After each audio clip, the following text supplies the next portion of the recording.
নমস্কাৰ বন্ধুসকল, আশা কৰিছোঁ আপোনালোক সকলো ভালে আছে। প্ৰথমতে হোলীৰ বহুত শুভেচ্ছা জ্ঞাপন কৰিলোঁ। হোলীৰ ৰঙেৰে ভৰি পৰে আপোনালোকৰ জীৱনবোৰ তাকে কামনা কৰিলোঁ। আজি আমাৰ হোলীৰ বিশেষ এপিছড এটা শ্বুটিং চলি আছে আদৰ আচুৰ ধাৰাবাহিকখনৰ। আশা কৰিছোঁ আপোনালোকে চাই আছে, কেনে পাইছে চাই পেলাই কমেণ্টৰ যোগেদি আমাক জনাবলৈ নাপাহৰিব। আমি বহুত ফূৰ্তিৰ মাজত কৰিছোঁ এই শ্বুটিংখিনি।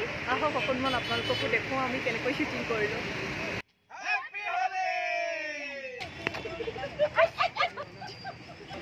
হোলী বুলি আমি আদৰ আচুৰৰ স্পেচিয়েল এপিছড এটাৰ বৰষুণ দিছে, ভাল লাগিছে। আশা কৰিছোঁ আদৰ আচুৰ আপোনালোকে চাই আছে। ধন্যবাদ। Happy Holi. Happy Holi. Happy Holi. অসমবাসী ৰাজ্যক ৰঙৰ উৎসৱ ফাকুৱাৰ হেপী হোলী।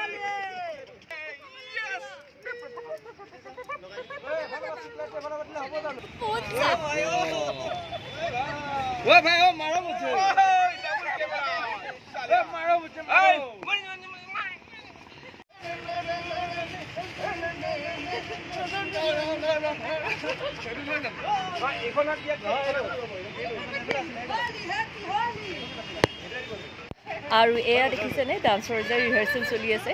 এইটো আন বেলেগ একো ৰিহাৰ্চেল নহয়, এইটো এটা ৰিল বনাবৰ কাৰণে ৰিহাৰ্চেল চলি আছে। ফালতু নকৰিবি না। বাস ওভাৰ ৰৈ দিয়া সেইকাৰণে থু কেমেৰা মুখত ৰৈ লগাম।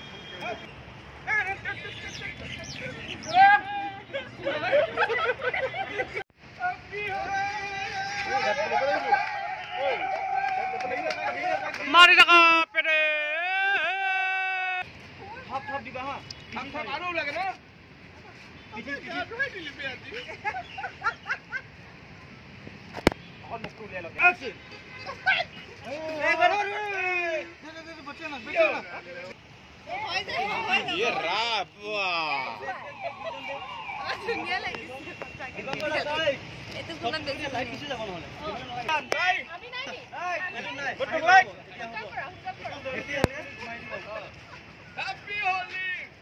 গীতি ইয়ম চেনেল আৰু দেৱাচৰ চেনেল নহয়, কিন্তু দেৱাচৰ চেনেলত লাইক কৰিব, কমেণ্ট কৰিব, শ্বেয়াৰ কৰিব। কিয় কি আপোনালোকৰ আহি আছে এইবাৰ বিহুৰ লগতে হোলীৰ বহুত বহুত স্পেচিয়েল প্ৰগ্ৰেম, যিবিলাক প্ৰগ্ৰেম আপোনালোকে চাই পাগল হৈ যাব। নাকটো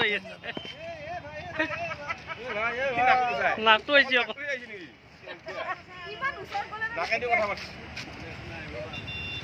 কথা পাতিব পাৰে কোনে। মজা মজা মজা।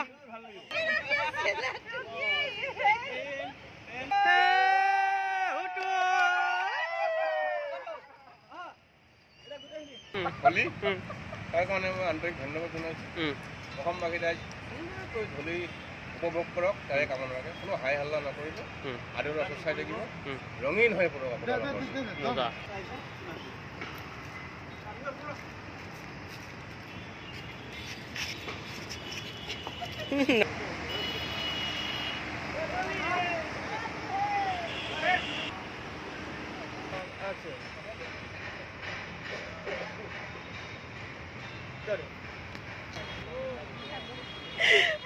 বিৰাট এনেকৈ নিছিলে, মই সোনকালে পাৰ কৰি